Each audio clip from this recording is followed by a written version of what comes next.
From security gaps to evolving regulations and tough ethical questions, artificial intelligence introduces as many risks as opportunities. Today's guest takes us deep into the strategies enterprises need to mitigate them, ensure compliance, and build responsible governance that scales. My name is Alexander Nevsky, and this is Innovation Tales. Navigating change, one story at a time, we share insights from leaders tackling the challenges of today's digital world. Welcome to Innovation Tales, the podcast exploring the human side of digital transformation. In our last episode, we explored why not every Gen AI use case is worth pursuing, how to build AI governance that works, and what business leaders must do to stay ahead of emerging risks. But now we go deeper. Alec Crawford, founder of Artificial Intelligence Risk Inc., has spent decades at the intersection of AI, finance, and risk management. His company helps enterprises adopt AI security through strong governance, compliance, and cybersecurity. In this episode, we dive into the features and deployment of his platform, along with broader regulatory and ethical challenges. From securing data to ensuring compliance, Alex shares practical insights every business leader should hear. Without further ado, here's my conversation with Alec Crawford. I want to circle back to what the platform that you deploy is. I want to ensure that for our business-minded audience, it's clear what's the difference between other alternatives that they might have in the market. So what I understood is that the first and foremost thing you argue is that you can only really be certain of the security and compliance and governance of technology that you're running on premise, or that at least if it's in a cloud, it's a private cloud and you know exactly what's running. And then I heard initially that there was a number of capabilities that you had built into the platform. I think at some point you were mentioning logging every prompt and every model change, because essentially with these additional capabilities, you can facilitate compliance, etc. Did I get this more or less right? Yeah, I think you nailed it, Alex. So think about it as single pane of glass access to AI across all your different AI tools, right?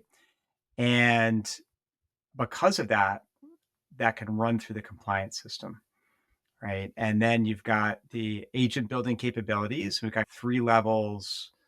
You've got the admins that can set security settings and build agents and assign agents to people. Have super users that are allowed to build agents for themselves, but not change the security settings. And then you've got users who, hey, here's your 10 agents, go wild. So that on an enterprise platform that does the governance and risk management and compliance and cybersecurity is what allows companies with high risk AI applications that include consumer data or healthcare data to do that safely. And I agree, doing it inside your private cloud where you own all the data and you know it's not leaking out there is number one goal, and something that we really encourage our clients to do. There are certain models out there that you can't do that with. So right now, for example, Claude is only accessible as an API. So there you may have an agreement with Claude saying, hey, they're not going to tell anybody what you're doing with AI, but we have no idea how long they're storing our data for or who's looking at it. And if you have confidentiality agreements with your clients, let's say, like you may not legally be allowed to do that, right? To push it out through Claude. If you're running something on-prem, it's inside your firewall. You're good. You can do whatever you want from a confidentiality standpoint. Yeah, well, it makes sense that just like platforms in the past, I don't know, if we go way back, I don't know, for document management or any number of enterprise grade software that gets deployed as a platform, it's normal that an enterprise's requirements are more specific than a consumer, and therefore having a multi-tiered authorization model that you've just mentioned is just it's not a negotiable, it's a must-have. You must be able to design the roles that make sense for your organization. But it seems like it's quite an onerous effort in order to be fully in control. Do you think that most businesses will be able to get there at some point? Or do you see for, I don't know, foreseeable future that this is only the largest organizations we can afford something like that? No, our smallest clients are 50, 100 people, and they're perfectly capable of managing this. I do think that there aren't a lot of other solutions like ours right now. And really, that's why we're focused on high risk AI. Look, if you have nothing confidential at your company and you want to write a marketing piece and you don't care that the world can see it, just go to ChatGPT, right? Pay $20, right?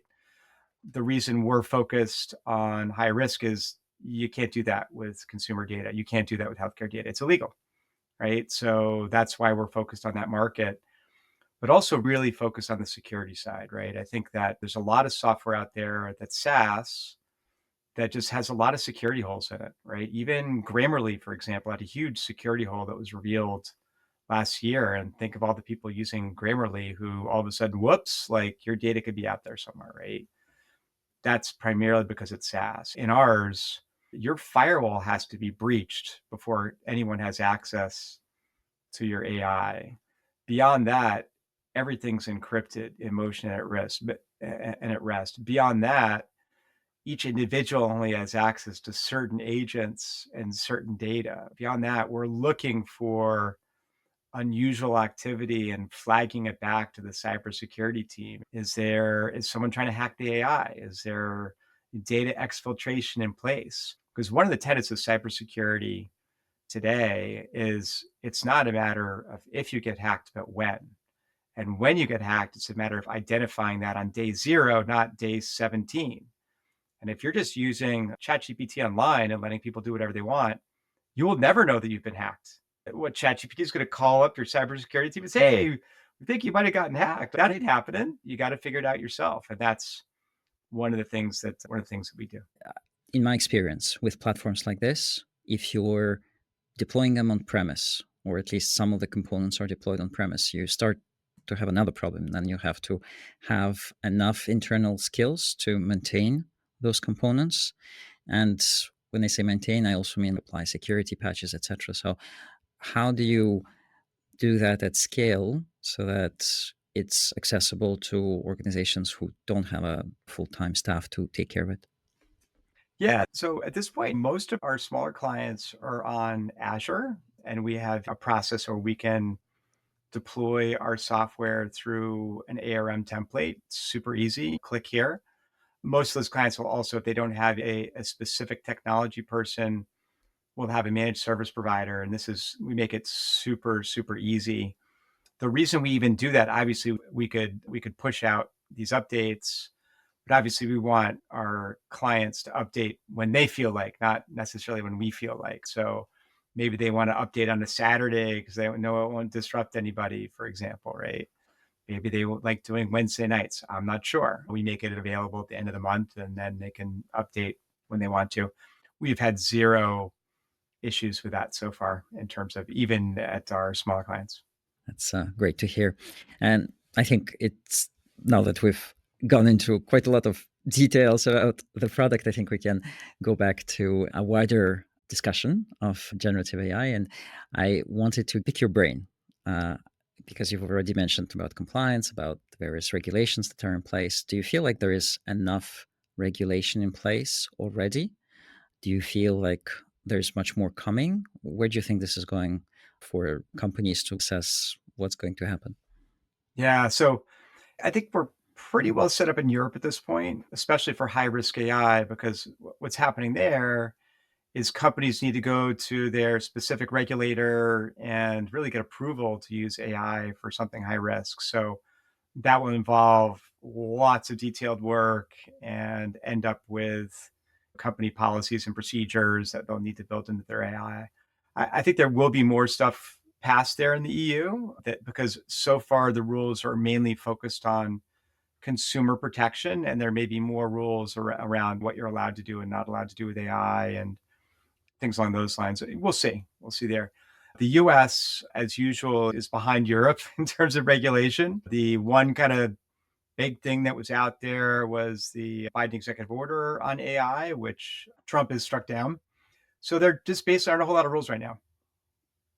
The rules that are out there are for kind of high risk AI, right? So if you're a healthcare company, you have to abide by HIPAA, that already exists. If you're a bank, there are a bunch of rules around protecting client data and anti-bias and things like that. And the really important thing I've heard regulators say is just because it's AI doesn't mean you can break any rules, right? And that's really important. In other words, if you're not allowed to have bias in lending and your AI is biased, it's breaking the law, right? Even if that's an AI making a loan instead of a person making a loan, they don't care, right? So that's super, super important and very important to follow. I think over time, what we're going to see, or we're already seeing, is the states are making laws about AI and consumer privacy. So, for example, Colorado, early in February, their AI Act kicked in, which said any use of high risk AI, and they have 29 pages of rules, literally 29 pages of rules about what you would have to do and can't do and things like that. And it's not for companies headquartered there, it's for companies with even one client there. Mm. And the penalties are severe. We're talking potentially millions of dollars, right? So better be following the rules. But what's interesting there also is they write 29 pages of rules and then they're like, oh, and by the way, if you're doing the national version, the National Institute of Science and Technology AI Risk Management Framework, otherwise known as the NIST AI RFM, you're good. You don't have to do any of this other stuff. We're going to give you a pass. And that's really what we focus on is the NIST AI Risk Management Framework and facilitate compliance with that. Because look, in the end, companies are not going to be able to comply with 50 different sets of state rules. That's just crazy. But if they all allow you to use the NIST AI risk management framework, you're good because that's relatively straightforward. And so, do you feel like this framework is already addressing all of the risks that you had mentioned at the beginning of the conversation? Yeah, the issue with the framework is it's pretty broad, it's principles based.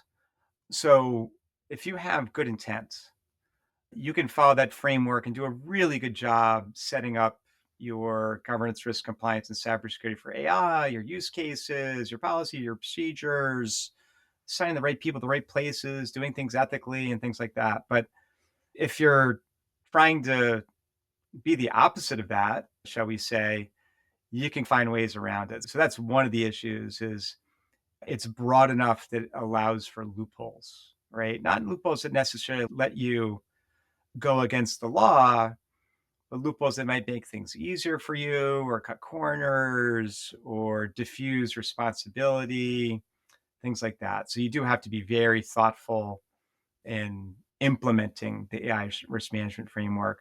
And look, if I were a bank or a high risk AI user in Colorado, I'd go through the 29 pages and just say, what are their expectations? And if my risk management framework covers 99% of that, great. If it covers half of that, I'd think pretty hard about adding in some other features and guidelines to my AI. Well, I guess most people, most organizations in that situation, it's not that they don't have the desire or that somehow they're not wanting to be in compliance with regulation. It's just a question of time, cost, effort, no? Yeah, I agree with that. And it's also knowledge. I talked to a large bank the other day and was talking about the Colorado AI Act, and they're like, the Colorado what? And I'm like, this already applies to you, right? You just need one customer in Colorado and this law applies to you. So I think a lot of it's knowledge and things are just moving so fast. We literally had a client say, this is hilarious. A client come to us and said, could you use AI to keep track of the different AI rules that are coming out? And we said, yeah, we could do that.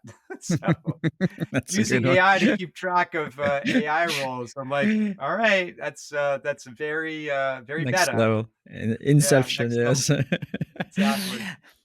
And speaking of things moving very quickly on the, I guess you meant the regulatory side, but the tech side is also moving very quickly, or at least that's my impression. What do you think? Where are we? Oh, super fast. Look, I think I talked to a lot of people, and most people I talk to think the technology is moving super quickly. I think that the deep learning stuff, the deep research stuff is amazing. And it's impacting all kinds of businesses at this point. And and most people in businesses are just scratching the surface. I mean, top of the second inning, maybe, given that AI has been around since the 1950s.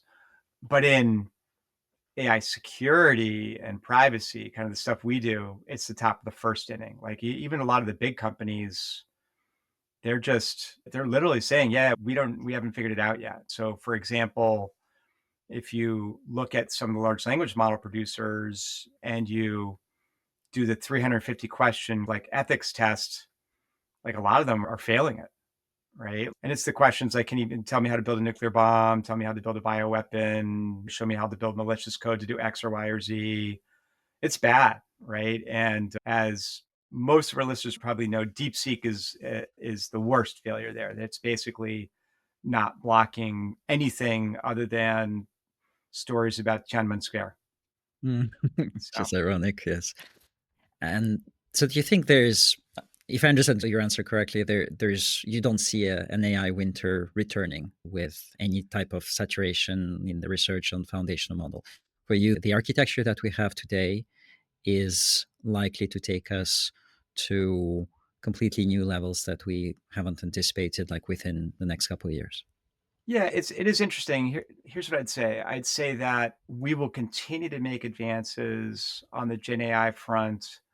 We will hit a ceiling at some point, right? We may get to the point where it's not Gen AI, but it fools some people, right? That's plausible. This is statistical AI. By definition, it can't be Gen AI because it's statistical, right? Although, like I said, it could potentially fool some people. It's not doing reasoning, right? It's literally figuring out what's the next word in the sentence. That being said, and when I was talking earlier today to a Carnegie Mellon professor about AI, we're probably going to see something different a decade or two from now. In other words, whenever we reach Gen AI, whenever that is, it's unlikely to be large language models that are the key. Now, it could be a composite model, right? Because language is one of the most complex things to figure out with AI. So maybe it's LLMs over here and quantum computing over there and traditional machine learning over here and something we haven't even heard of as the fifth part. And I think the one of the most important advances that DeepSeek borrowed from OpenAI was the concept of mixture of experts, right? So a bunch of different models that are good at different things, which if you think about it, is like the human brain, right? So you've got one area that does language and one area that does feeling and another area that does visual part of your cortex.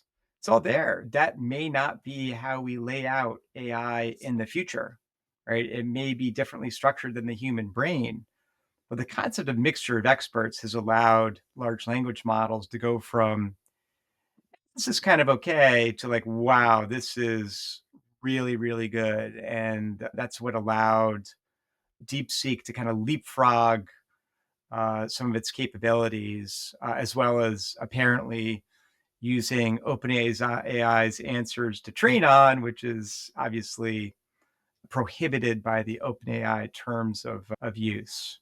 And so does the current generation, before we get something that's significantly different and maybe takes us to AGI, with the current generation of artificial intelligence, particular generative AI that we've been talking about most of this episode, do you feel like the ethical questions are also only, what's the expression used, at the second inning or something? Yeah, early days on ethics, right? I think that well, first of all, let's talk about ethics in a specific place, right? So let's say the United States, right? There are no rules about replacing people with AI at this point, right? You could literally fire 20 people and replace them with AI tomorrow if that were possible and with zero repercussions, right? That's something I think each country and each region is going to have to think pretty hard about what they're going to allow AI to do and not. I sit on the executive board of the Global AI Ethics Institute, and we come at it from a much broader perspective. And one of the things that is probably not being discussed enough is how obviously different countries are larger and have larger economies than others. You've got very wealthy countries and very poor countries, and AI may actually make that worse.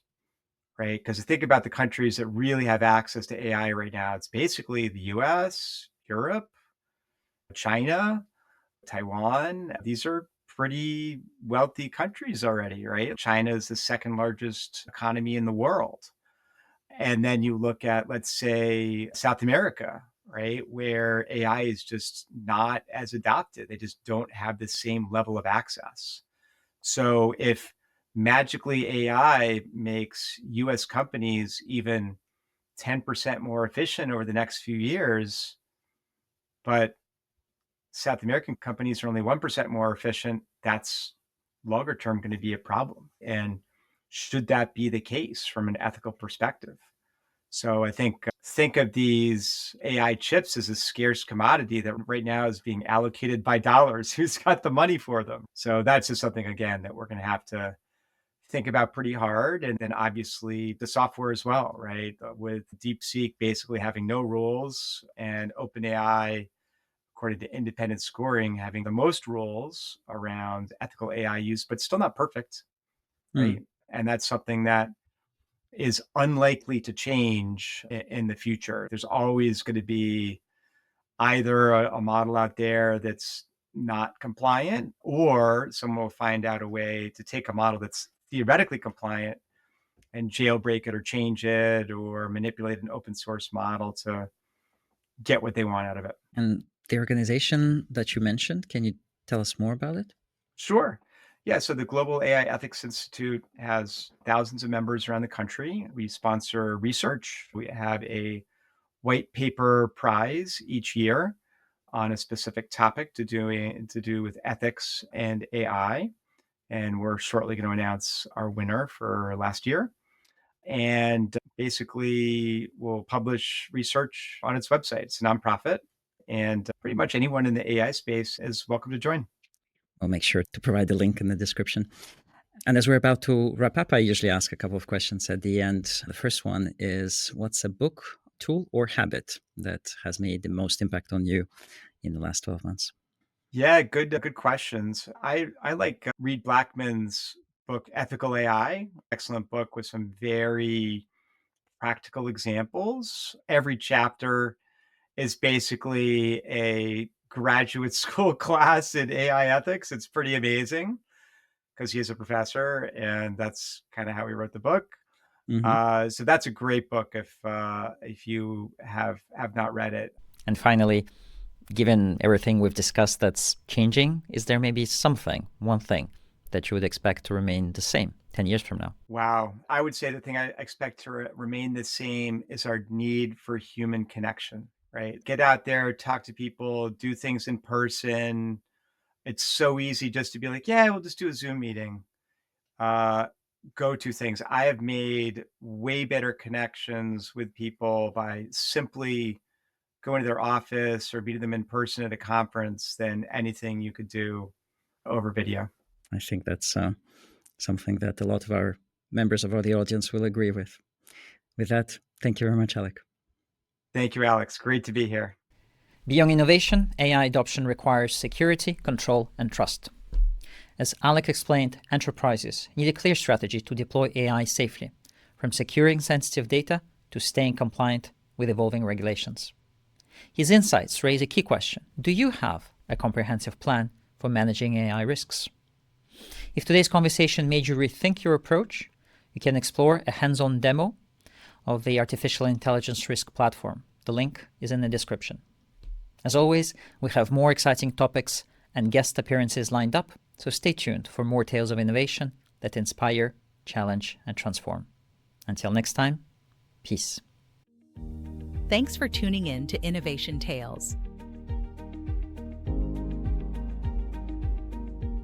Get inspired, connect with other practitioners, and approach the digital revolution with confidence. Visit innovation-tales.com for more episodes. See you next time.